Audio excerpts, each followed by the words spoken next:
Let's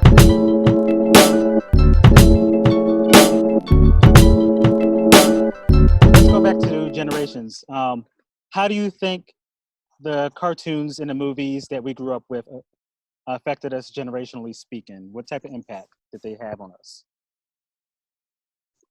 Um, so for me, I just speaking about the movies, which is more what I saw. I think that it did. I don't know how this compares to previous generations, but I know that growing up watching the Disney movies like Aladdin and The Lion King, um, like the good guy always won at the end, and there was always a happy ending. And I remember seeing, and that was like the way I saw the world, was that the good person wins out at the end, and things always work out in the end for everybody. And I remember I still remember the first time that I saw a movie where there wasn't a happy ending, which was Gladiator, when I was like 12, and it was such a shock to me because up until that point I had pretty much been watching the movies that I watched were Disney movies and those types of children movies where the good guy always won in the end and everything always worked out.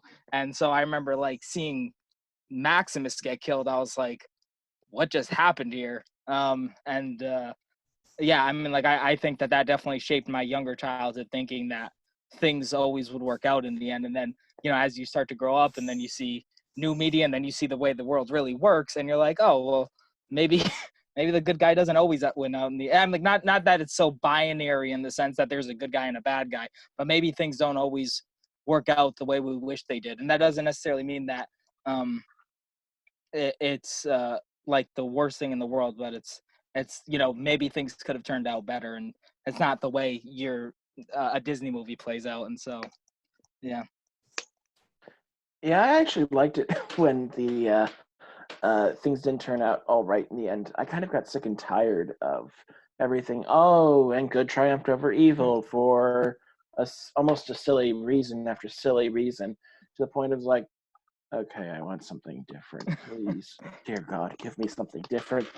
And thankfully, there was some cartoons and movies out there that were willing to be a little bit darker. We mentioned earlier things like Are You Afraid of the Dark? And sometimes they would have, especially on in the earlier seasons, episodes that would end on a decided, like, dark place. One of the episodes I can think of off the top of my head had body switching chameleons. Yes, it's a silly premise, but Yeah. It ended with the chameleon winning over the real person. So, and there was other episodes like that. So there was a definite push towards, and this kind of goes along with like the kind of like darker themes in general that were being coming out in the 80s and even into the 90s, of just, we're kind of tired of the sappy, happy-go-lucky stuff.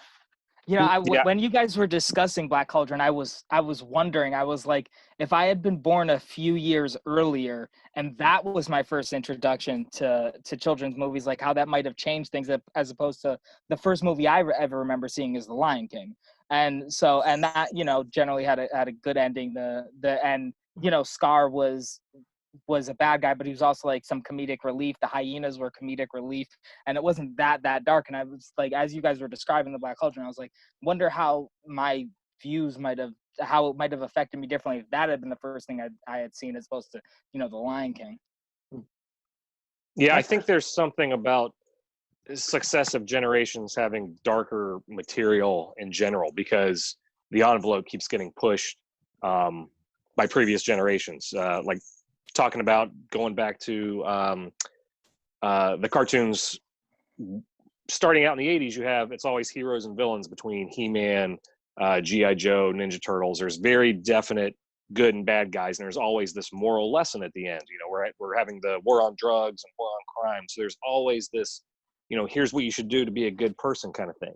And then as Ryan and me and our age are getting a little bit older, and you start getting into the Simpsons or Beavis and Butthead, where these characters aren't always having a moral quandary that, you know, good comes out on top. And you get Ren and Stimpy, which there's an episode that ends in a completely nihilistic manner where they erase all existence. You know, that stuff would not fly in the 80s in a Disney-fied kind of environment that we were in. So as we are getting older, we are getting shown cartoons that are being made by people who are older than us but grew up with that Disney stuff, and they are rebelling against the norms, the moral, the good guys need to win every time at the end. And so by the end of the 90s, we end up with something like South Park, where the kids are completely foul-mouthed, and maybe they even play up the joke that they learn a lesson. Very early episodes of South Park, they parody that sort of moral lesson that 80s cartoons had, where they're always like, yeah, maybe it turns out that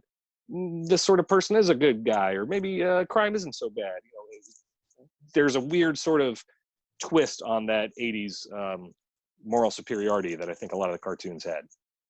I think one of the biggest sort of shifts from, happy endings or, clearly defined good versus evil in relation to cartoons and movies is Who Framed Roger Rabbit. Where you have for the first time, oh my God, Disney and Warner Brothers cartoons are on the screen at the same time. Here's Bugs Bunny and Mickey Mouse sharing the screen. Oh my God, this is crazy. Meanwhile, you have a story that's sort of a stand-in for race relations, where the cartoons are second-class citizens. It's very dark. There's patty cake that Jessica Rabbit's playing. But also cartoons die. The judge dips them in the dip. This is Scariest scene ever. It's very serious stuff. And Gosh, so I think so many kids were taken to that movie where it's like, oh my God, this is so silly. And it does start out pretty silly and everything like that. But then you've got, Eddie and his brother being murdered by the judge and all this backstory stuff and everything about it. It's the more you watch it, it's a brilliant movie, brilliantly made, fantastic movie. But Bob Hoskins is so good in it. But it's probably that's one of the big turning points for kids, was like, just because it's animated doesn't mean it's for kids, and then of course, like you said, into the 90s, Ren Stimpy, Aeon Flux and Beavis and Butthead, all that kind of stuff like that. Yeah, it definitely, the door's open. But I think Who Framed Roger Rabbit is probably where it started, I think. Yeah, and even when Who Framed Roger Rabbit, that's based off of an even darker kind of noir book.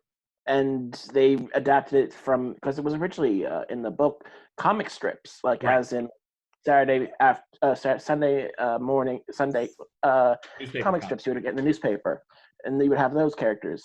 So it kind of, it's, in general though, it's the general darker tone of like the 80s and the 90s that everyone's pulling from and trying to tap into as a kind of market. It's kind of interesting that I'm on the tail end of all of this, because I just remember the stuff constantly being on TV. Like, you could watch Roger Rabbit, watch Batman. I just had everything pretty much accessible for me from the get-go. And just as far as how it shaped me, I mean, even with something like The Simpsons, I know it was the case for my cousin, he was born in 1987, who, he was watching The Simpsons when he was 7 or 8 years old. And just as a really practical matter, he was super sarcastic and almost had like this, he's a kid, but he's got this sense of adult humor, I guess, in being this tiny little kid. And that, I think, is something that you definitely didn't see nearly as much in kids, but because they had access to cartoons and with their parents. I mean, initially it was just like, oh, it's a cartoon, go ahead and let them watch it. I think just for me personally, it made me a lot more, I would say, inquisitive, just because I did have access to, you could have these really simple good versus evil cartoons or movies, and then you had the more ambiguous stuff. And I think that possibly had a lot to do with my personality, even when, I was a younger kid. I feel like Bart was our age. Was he our age? Bart was born in, I think Bart. someone figured out, because it premiered in 89, so he would have been an 81er or an 80 cohort. Okay. My parents didn't want me watching The Simpsons, so I didn't really watch the first couple of years. I was watching The Cosby Show. That came on at 8 o'clock on Thursday nights, so I chose The Cosby Show. You talked about The Simpsons. I was watching The Simpsons at a young age in elementary school. So it's just so funny how the world has changed, So now the Cosby Show was the moral show. Not making a statement on the Cosby, but I think the Simpsons. You guys know where I'm going. Yeah. I think the Simpsons. What's so interesting about the Simpsons is, and you talk about it making your cousin seem more adult or more knowledgeable, is that the Simpsons and I think probably Tiny Toons and Animaniacs. Oh Animaniacs. yes. They go over all of the in jokes and stuff go over the kids' heads, and Right. in those three shows, the more movies you watch, the more books you read, the more plays you see, the more music you listen to, the retroactively the funnier those shows get. Right. I can think both the Tiny Toons and Simpsons both had a Citizen Kane sort of road Yes. kind of episode. They totally and, spoiled Citizen Kane for me. Right, exactly. And so And Psycho, by the time and you're old yeah. enough to see these movies, Rosebud. you know what they're going to be. You know, like what the punchlines are, or what the setup is and the payoff is a lot of times because of Simpsons and Tiny Toons and Animaniacs. And I think a lot of that comes from them wanting to appeal to our parents and what they knew. Even Sesame Street was doing jokes like that in certain respects, referencing older media, because they wanted to kind of probably promote that intergenerational dialogue that you were talking about in the first part. So did your parents watch cartoons with you guys when you were little? Yeah. Well, when they Mine's- when they're when they were around, able to, yeah. like after school Well, cartoons. Yeah, sure, yeah. No, I think for me, TV was a babysitter in that respect. Yes. Like, I can't remember my parents ever. My parents divorced when I was 6 or 7. Mhm. And so if I was at my dad's house and we were watching cartoons, he might be in and out of the room, but I don't like. We were sitting down watching R-rated movies at 6 or 7 because that's what my dad wanted to watch. Mhm. And then we didn't tell my mom. Mhm. Yeah, And now my she mom knows. would plop me in front of the television. She'd go out and garden for an hour or two. Well, So- you talk about R-rated movies though, but that's interesting because in the late 80s to the early 90s, you have cartoons based off of R-rated movies. You've got Yes. the Academy cartoons. You've got there was a RoboCop cartoon, Rambo. There was and a of course, Rambo the cartoon. you can have, Yeah. like, to have cartoons, but like Alien and Predator toys and that kind of stuff like that. So it's really fascinating time of like, hey, anything that can be a cartoon, let's make it a cartoon, and kind of ignore the R-rated stuff and just take the sort of essence of it. How do you make a Rambo version, a child's friendly Rambo cartoon? Because he's a superhero. Joe.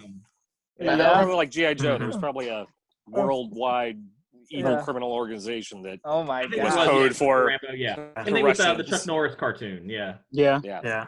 Mr. Or T even had a something- cartoon. Yeah. I mean, Well, they did something similar, not with an R-rated movie, with like Beetlejuice, where Right. the main antagonist of that film, but the cartoon, no, he's the best buddy of Right, the yeah. person he was trying to force to marry him. Hmm. right. Yeah, child bride. He was trying to get a child bride. Let's not Yep. forget. Exactly. Right.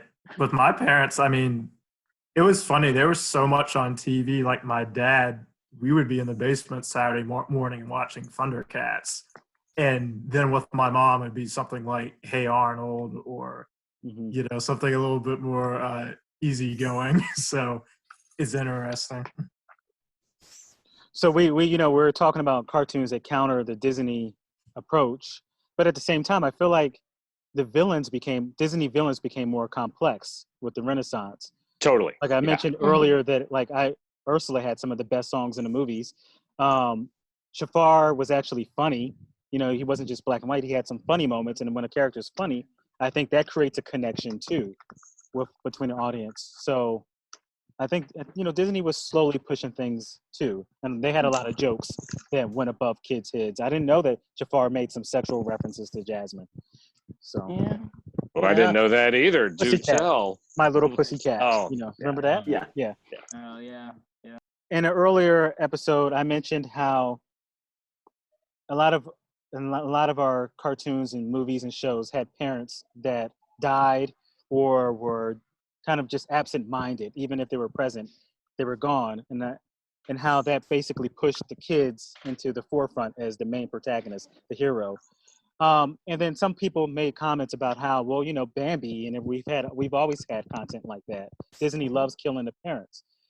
But compare Bambi to modern cartoons like American Tail and Land Before Time.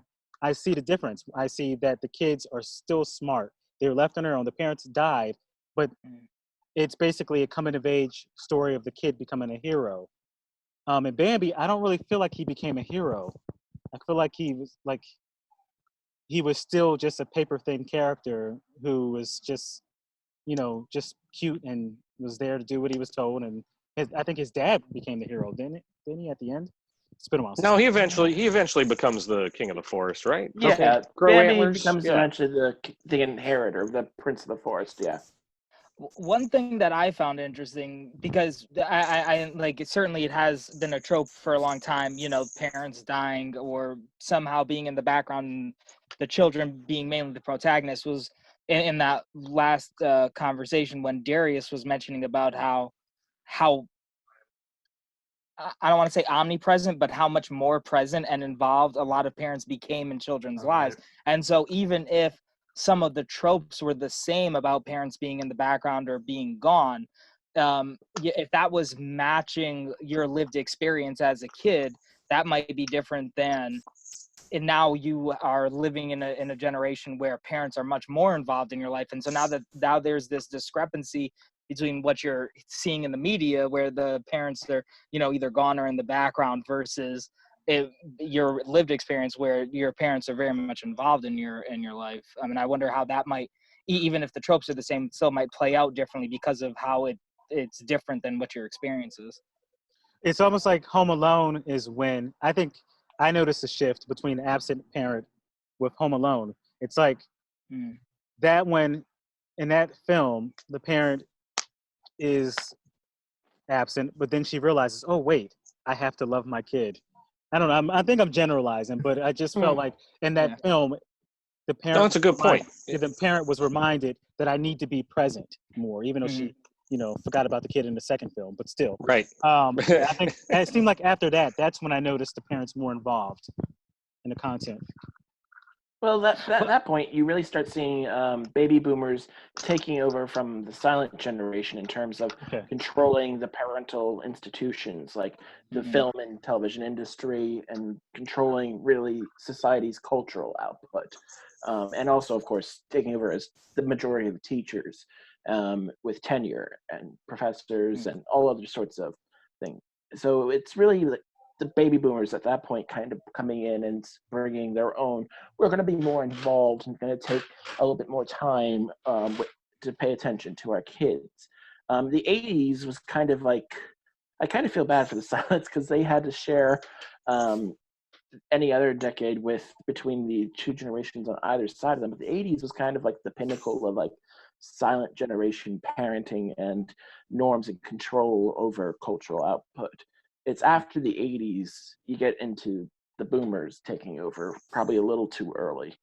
You know what's interesting about that too is if you wanted to connect the growing darkness in these cartoons to where parents felt like they can't trust what their kids are watching anymore either. So maybe the parents are getting more involved too because they keep seeing in the media, oh, The Simpsons is terrible. Like they're cursing. They're going to teach your kid to be sarcastic, That's kind so of there could be a outgrowth. rise in parents. Yeah, that's kind of an outgrowth of like what was going on in the 80s with Tipper Gore. They had attacked teenagers, Gen Xers at the time, with their music and the lyrics and such. So it just started filtering down the age group. Okay, we've taken care of teenagers. Next, preteens. Next, children. And then it just kind of went down from there. And then, when I'm now thinking about Boy Meets World, even the teacher, how present the teacher was in that cartoon. I mean, that sitcom. Mr. Feeney. What was Mr. Feeney? What generation? Silent generation. Yeah. And that's kind of the conundrum of silence. Even in both in real life and in media, they make excellent mentors to anyone who is not related to them by blood. But we don't even know who his kids. Did he have children? No, he didn't. In fact, he was devoted dating to a few times. Children. His children were his students. Yeah. And then he just weirdly glomped onto a particular set of students and kept aging with them up the high school. Just like Mr. Belding. Yeah. Right. He That's a goes good from point. being Your an principal elementary can be your school best friend. yeah, he goes from being an elementary school teacher to the high school principal to a college professor, and I'm like, that's not really how that works. It but- totally skewed my perception of what high school was going to be like. and they kind of missed. Ryan, I know you have kids, but does anyone else have kids? I don't. So Ryan, what shows are they watching, and how do parents play into that? Like, are there any new shows that have like a parental figure on them, or is it? That's a very good kids running point. around? Yeah, I can't think of Ryan's like, I parents. don't know what my kids are watching. No, my kids, they watch more. Kids today watch YouTube. They watch like these weird YouTube videos of how to create toys and stuff like Baby that. Shark. I mean, well, Baby Shark, and they watch. There's a new Muppet Babies and things like that. And do they show Nanny's face? That was the joke in the first one. But they never And showed in a new one, I don't think they show Nanny's face in a new one. Oh. But I feel like she's more present. Like, I don't think she just leaves them in the basement. Yeah. Didn't they make Nanny like some sort of? I feel like they built her up to be more than just Right. quote unquote nanny. Like she's like Right. I don't know, a marathon runner or something. Right, Like she's right. like an ultra woman who does everything. And isn't just a caretaker. And So my she's kid, more right, than just a 50-year-old woman. right. She's younger. She sounds like a millennial. And my kids, they were big on Little Bill, and the parents were definitely present on that show, Little Bill. I think that's definitely your world, Darius. Yeah. Right. Yeah. I mean, so Little Bill, just letting people, when I said that's definitely Darius' world, Little Bill was big during the 90s, and my kids watched the reruns of that. Believe it or not, they watch a lot of the old stuff. That's the thing. I can't really think of the new. What's the Captain Underpants? Oh yeah. That's been a book series that's been Yeah. around for a while. Yeah. I read the books in school, so I was gonna say, I think that there's a show called Anadroids or something like that on Amazon that is pretty popular among kids, and I think that for the most part is the kids just on their own, like playing with robotics and stuff like that. But I was gonna say too, I have my girlfriend has a couple kids, and it seems like they mostly want to watch YouTube videos. Yeah. And there's one guy that's really popular with them that is like kind of like the Blue's Clues version for this generation. It seems like yeah. But So yeah. To answer your question, they watch my cartoons, our cartoons. This is what we're talking about now. But I think when they have this conversation, when they're in their 20s and 30s, they're going to be talking about YouTube.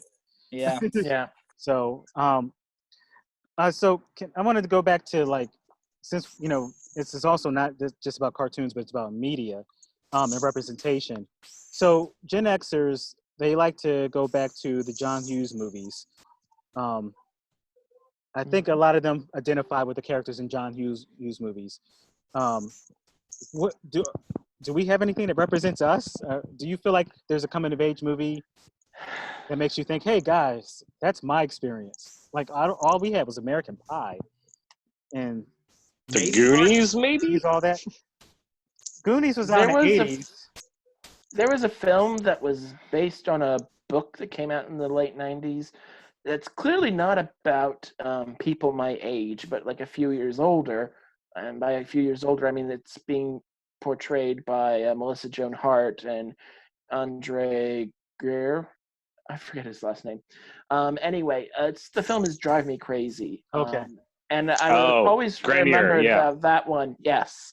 I always remember having watched that. I was like, yeah, this is the closest thing to what my high school life was like. What about Can't Hardly Wait? I was going to bring that up. That's a good one. That's another Or one. 10 Things I Hate About You. Like that. That's a good one. And not so Which much. is interesting because those are almost more female. female-centric in some Yeah. ways than the traditional male-centric ones. Believe it or not, Superbad, which is a little bit later, we were out of college by the time Superbad came out. But I feel like maybe there's a little bit of a delay. Maybe the filmmakers who create the content go back to their past a little bit.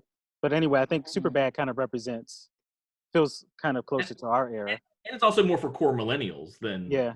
because we're so early into it that by the time Superbad was 2006 maybe? Yeah. 2007. 2007. So somebody born in 88 is like just right at 18 for it. So Yeah. I'm 88, Yeah. but I didn't like Yeah. Superbad at all. Darius, I do you, I wasn't a huge fan, but I will say that it was reminiscent of. Yeah, Superbad was 2007. I will say that I wasn't the biggest fan of it. I thought it was okay, but I will say that I definitely saw a lot of similarities between the way they acted and the way a lot of my high school friends acted. Mhm. Yeah, Yeah. I wouldn't disagree with that. I Yeah. was exposed to it in college because one of my college friends really was into it. And it was like, oh, this is sort of similar to stuff that some from friends of mine from high school were like, but I'm kind of beyond this at this point. Yeah. Gen Xers, they definitely had Saturday morning cartoons. They they have a lot of memories of sitting in front of the television with the big cereal bowl, and we had that too. I feel like in the '80s they ramped up the production of cartoons with the increase in production of toys. I feel like they were definitely marketing toys, throwing toys our way, and for each toy was a cartoon. After every commercial, you can expect the toy line that's associated with your show to be on there. And I think the Saturday morning cartoon unites all of us here. I think we're like the last leg of cohorts who grew up with the Saturday morning cartoon. Am I right, Darius? You were saying something. Yeah. I mean, the technology, in a nutshell, made it unnecessary to get up at 6 a.m. to watch cartoons for 3 hours. A lot of people I know, I mean, you'd watch the same stuff, but by the time you get to school, and definitely around like 2005, 2006, you start being able to find the stuff online. And so people, they have other stuff to do. And their parents, by that point, just find it easier to have total control over the schedule instead of, blocking off the morning. Whereas with us, I think we were a little bit more free range in that respect. What do you think killed cartoons, Saturday morning cartoons? Oh, me? Anybody else? Adam? Okay. What I think it's. I mean, obviously, it's the competition from Cartoon Network, especially because while Disney had cartoons, they also had live action stuff. They had the movies, this, that, and the other. But here's a channel that's just cartoons. That's all it is. It's cartoons. USA had their Cartoon Express kind of thing in the early '90s. That, had a lot of cartoons, which was mostly older stuff. But once Cartoon Network hits, it's like you have no reason to have a special Saturday morning anymore. You've got cartoons at Thursday at 3. You've got cartoons Tuesday at 9 o'clock at night. You can always see a cartoon. And then of course you've got the competition of video games. I think you see an expansion of especially youth soccer in the 90s, which has Saturday practices and Saturday games. So I think that's sort of where you have a sort of dovetail of so many things coming together. And then of course once the internet hits, that's it. Because suddenly in DVR kind of stuff, there's no more appointment viewing. And then you can see the clips the next day if it's something that you just missed and didn't record or whatever. So I think that's sort of the end of it there. And of course the pressure on educational stuff, pressure on live action kind of stuff, which somehow is, I don't know if it's necessarily cheaper to make, but it might be easier to make. You have maybe less sort of turnaround time. Yeah, so a lot of animation was just shipping off to Japan. And Korea too, quickly, yeah. And they weren't even making it here in the States. So switching it to live action would save on shipping it back and forth across the Pacific Ocean. Are we talking about the Power NBC Rangers shows? coming in too? Power Rangers. Oh yeah. So you got that. Here's a live action thing, and then of course all the things that try to ape that. And then you got the live action Turtle show that was in the late '90s. I forgot about that. Right, and then by the time you get to Nickelodeon in the early aughts, it's like iCarly and Victorious and that kind of stuff, where it's so their main driver is not the Nicktoons anymore, it's the live action shows. Well, at that point they're competing with Disney Channel too, right? Yeah, because Disney's doing their own live action shows too. So it's for me, that entire time period of the early 2000s, I don't know what live action show was Disney or Nickelodeon, iCarly or Hannah Montana. I can't tell you what network it was on because they all just became the same thing in a sense. There wasn't, in my opinion, Disney is specifically Disney and the cartoons and that sort of Disney sense of right and wrong. And Nickelodeon was a little bit more like risk, taking. But then in the 2000s, we've aged out, but it feels like they all just kind of became the same thing. Yeah. It was a wave. It started with Disney, and then Nickelodeon followed them, and then finally Cartoon Network. They actually rolled back. I know we didn't talk about it, but Adult Swim, that really sort of moved into like even the 8 p.m. slot. So you ended up having a lot of their live action stuff was actually earlier, or they would have like King of the Hill or something on. And of course, was the the Tsunami Day of block. Space Ghost, Coast to Coast. Yeah. Mm-hmm. In a sense, Adult Swim, like I think it was Thursday nights were premieres. Maybe that became like Saturday morning cartoons for our generation. Like we did have a day to look forward to in a certain time period, a time slot that something would premiere on. Mm-hmm. Yeah, and I think just because our generation, as we aged up, I mean, really, Chaz mentioned it, but anime, huge. Yeah, I was just gonna ask. Oh yeah. I'm surprised you didn't bring What up channel Avatar. was anime on? Oh, it was Toonami on Cartoon Network. They had the Tsunami block, but Yeah, I mean, anime was sprinkled about. There was the Roman Warriors on USA in the '90s and a couple of like Pokemon, WB, Yu-Gi-Oh or whatever. Pokemon. Like, what was that? Cartoon Network or that was Kids WB or Fox Kids, one or the other. Kids WB and Fox Kids. It went back and forth between the two. And then it moved from and then it moved from WB to Cartoon Network actually. And they even had it on in afternoons from like 5 to 7 for like a couple of years, I think in the early 2000s. So the late 90s, you saw like this big like Japanese influx of anime that was coming in. I kind of remember it like the first like 2 big anime shows that were coming in in like the mid to late 90s, like 96, 97-ish period. You were like Sailor Moon and Dragon Ball Z.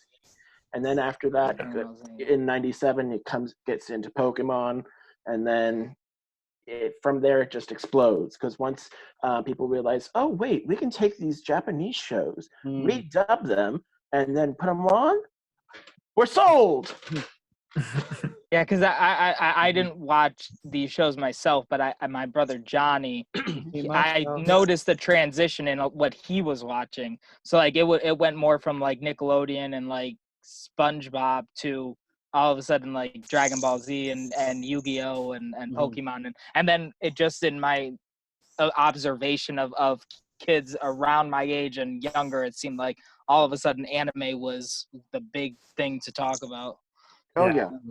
I didn't follow a lot of that. What Ryan was talking about with toys earlier, because specifically with like Pokemon, it was based off of more of a video game. So kind of was there to support selling the video game. And the cards. The cards were huge. Right. Yeah. Oh yes, especially in Japan.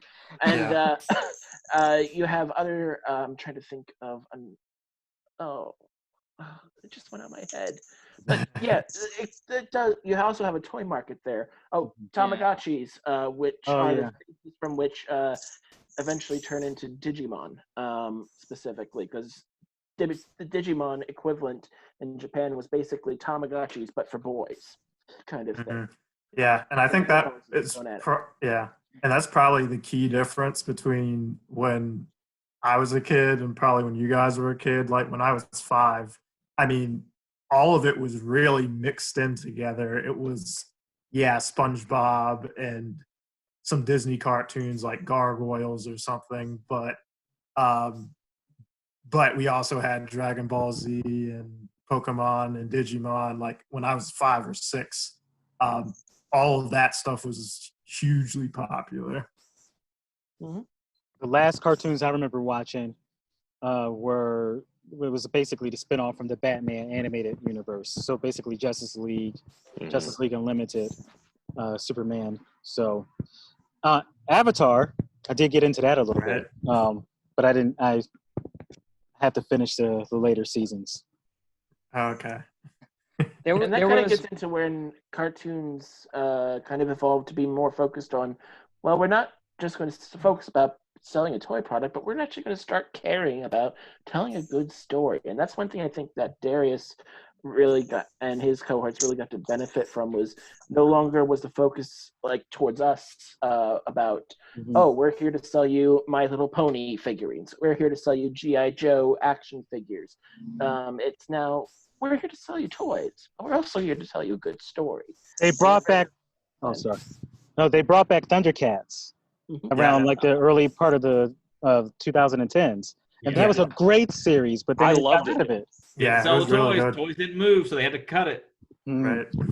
It was a really good story, and I wanted to bring that up. Has anyone watched the new Thundercats, which is the animation's more kiddie like? I have not. Oh no. Yeah, it's supposed to be like Titans. Yeah, because the remake in the early 2010s or whatever was like epic. It was like Lord of the Rings scope. It was great. Yes. And then to see the new one, and they've gone with more like a Steven Universe, I think, kind of animation style, which I think probably for us, our generation, watching maybe both versions of Thundercats feels like a step down in a way. But I think they're playing it more for laughs. Okay. Is anyone? But no one's seen it. No. But I'm not. I try not to blast it. I'm gonna see it before I dismiss it.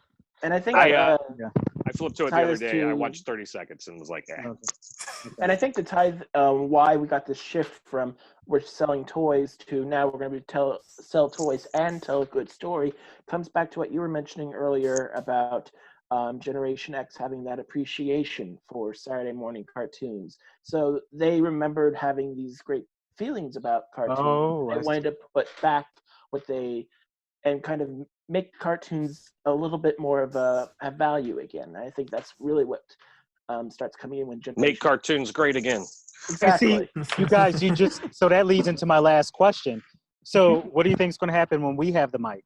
What type of animated content will we create? What do you think? Will we got the mic. We should, right? Who are the content creators behind the major cartoons now? Our age? I'm not sure. Yeah, I think like Laser Wolf on Cartoon Network. That guy is our age, I believe. I think that's a late night kind of thing. Our age. Yeah, they started with Clone High. It used to be that cartoons were. I know Cartoon Network had a limited series of Over the Garden Wall, which was focused on us. I kind of think of it as like the hipster cartoon, but it's a limited series and it's focused on telling a good story. Time incorporating a lot of things from past generations and experiences in American history into it. So I do think, to answer your question, Ryan, we're going to bring in a lot of all those intergenerational influences we had. We're going to deliver a good quality product and something that might be, at least in hindsight, critiqued as a little hipsterish. Well, people our age and younger, I think, are doing the She-Ra. She-Ra cartoon on Netflix and stuff like that. So I think we're going to probably see some sort of reimaginings and revisitings of classic properties, either for like, oh, this is going to be awesome, or just like, hey, what if, and you just turn it on your head. Because there's so many, I think, especially things from the 80s that are ripe for kind of reimaginings and twists and stuff like that.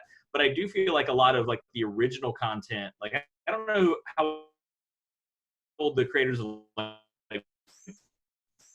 but like that's different. Like that's so different than what other kind of cartoons are being made. And I think you're gonna see lots more of kind of odd you things that at first appear odd, but the more you watch, you're like, whoa, this is really, they really know what they're doing. And you'll see lots more kind of layered work and lots more just this. You're gonna watch it and you go, they get it. You know, like it's just, you're just gonna say they get it, and that's it. And I don't really know how to describe that.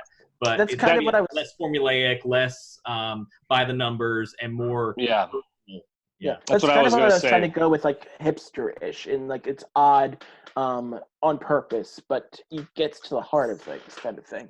I think they'll probably take more advantage of the medium that animation affords, with creativity and doing things you can't do at all in live action. You know, like back in the day, He-Man, G.I. Joe, that's not really live action thing, but you're not really capitalizing on the ability that animation gives you to go into crazy worlds like Adventure Time. Adventure Time capitalizes on that creative world that, you know, animation gives you. And I think successive generations are going to keep building on that in strange and interesting ways. Like the way SpongeBob was after my time, and I was like, as a college person, like, oh, someone on drugs obviously made this show because it's about an anthropomorphic sponge. What the hell, you know? Yeah. I think we'll get just like the darkness and adult animated shows kept building upon the success and envelope pushing of The Simpsons, Beavis and Butthead, South Park. I think kids' cartoons will keep building on things like Adventure Time, which pushes the medium in really interesting ways. Kind of calling back a bit to the 1930s, and it's like freedom of imagining. We're not going to be limited to just realistic movement, but to free-flowing movement and animation. But Yeah, also, animation is going to be where a lot of things are going to be happening over the next, year or so until like the coronavirus vaccine is around, because you can't be doing crowd That's a good scenes. point. It's going to be it's going to be irresponsible, and it might be insensitive to show, or it might be just not what people want to see. They might not want to see crowd scenes, but you can animate all kinds of stuff, and I think a lot of parallels there are sort of to kind of post World War II Japan, where they didn't have the money for live action, but hey, you can draw whatever you want, and so you saw that in the manga and in the anime that would come later. So sky's the limit with that, but also it's the only opportunity in a lot of ways right now, unless like I said, unless you've got some crazy testing going on or we get the vaccine. I think you're going to see a lot of kind of animation pop up probably by this time next year, just to sort of fill maybe some schedules. You can maybe even see it on broadcast TV. I don't even know, but I can definitely see it on probably cable looking at some stuff. Yeah. Good point. I think we're millennials. They're a little bit. I want to use the word Frankenstein because we now. I mean, even in the this is going off a little bit, but even in hip hop culture, a lot of the musicians, they're also again super into anime. They make '90s references all the time, and you just sit there thinking. A lot of them have like Denzel Curry. I know Ryan, listens to his stuff sometimes. He wants to do some type of anime or cartoon, and I think it's interesting that it's so mainstream that people in my generation feel comfortable enough even just talking about a normal conversation. I think by the time, give another 10 years, I wouldn't be surprised to see a huge boom in American cartoons. Of course, heavily influenced from everywhere else, but American cartoons nonetheless. We need Kung Fu Kenny. Kendrick Lamar, animated version of that. All right. Well, thank you guys for joining us for this discussion. I hope that we could have you all back for another one in the future. Definitely. I still don't know how to close these things. If any Same. suggestions, Tune in next time. I'm just not that sales guy to like. Don't forget to hit the like button down there. You know what I mean? Subscribe. Down below. I'm just not that guy. So.